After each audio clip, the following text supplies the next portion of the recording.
Модны үр газарт хийсч унлаа. Унсан үрнэ бороо усыг шингэн авч дэвтдэг. Үрнэ ус дулаан нарны гэрэл амагц соёолно. Соёолж ургахдаа нэг хэсэг нь доошоо үндэс болон газар руу ургана. Нөгөө хэсэг нь дээрээ иш навч болон ургана.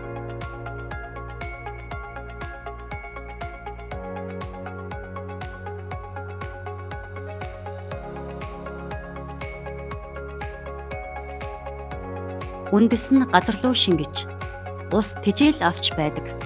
Ингэснээр үндэс нь илүү гүн ургаж газраас ус, шим тэжээллийг авч модыг тэжээдэг. Иш навч нь агаар нарны гэрлэр хооллон, иш нь өндөр болж, навч нь ногоон болон том мод болж ургана.